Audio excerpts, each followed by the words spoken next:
लोकसभा चुनाव के ऐलान से पहले चुनाव आयुक्त अरुण गोयल ने इस्तीफा दे दिया है। उनके इस्तीफे को राष्ट्रपति ने मंजूर कर लिया है।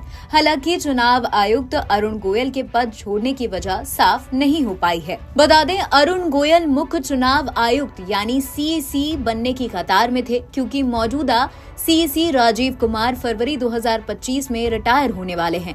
गोयल ने 21 नवंबर 2022 में चुनाव आयुक्त का पद संभाला था। उनका कार्यकाल 5 दिसंबर 2027 तक का था। चुनाव आयोग के सूत्रों के मुताबिक गोयल और राजीव कुमार के बीच फाइनल पर मतभेद है। हालांकि गोयल ने इस्तीफे के लिए निजी कारणों का हवाला दिया है। केंद्र ने उन्हें पद छोड़ने से रोकने की कोशिश की थी। गोयल की सेहत भी ठीक है, इसलिए खराब स्वास्थ्य के कारण इस्तीफे की अटकलें को खारिज किया गया है। अरुण गोयल के इस्तीफे के बाद 3 सदस्य चुनाव आयोग के केवल सीईसी राजीव कुमार ही रह गए हैं। इससे पहले अनूप पांडे 15 फरवरी को चुनाव आयुक्त पद से रिटायर हुए थे। पांडे के रिटायरमेंट के बाद चुनाव आयोग में एक पद खाली था। गोयल 1985 बैच के पंजाब कैडर के रिटायर्ड आईएएस अधिकारी हैं। उन्होंने 18 नवंबर 2022 को सचिव पद से वीआरएस लिया था। इसके एक दिन बाद चुनाव आयुक्त बनाए गए थे। गोयल हाल ही में चुनाव तैयारियों का जायजा लेने के लिए विभिन्न राज्यों का दौरा भी कर रहे थे।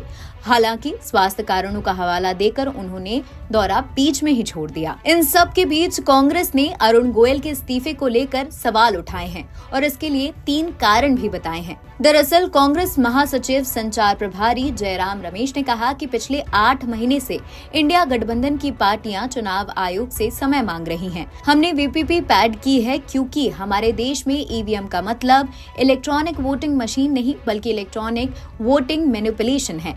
चुनाव आयोग हमें समय नहीं दे रहा है, हमसे मिलने से इनकार कर रहा है। एक निष्पक्ष और संवैधानिक संस्था टाइम देने से इनकार कर रही है। इस संस्था को निष्पक्ष होना चाहिए। उन्होंने आगे कहा कि अरुण गोयल ने इस्तीफा दे दिया है।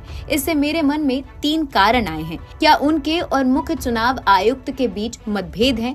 क्या उनके और मोदी सरकार के बीच कुछ मतभेद हैं? मेरे मन में अभी आया कि कोलकाता हाई कोर्ट के जज ने भी इस्तीफा देकर बीजेपी में वो शामिल हो गए।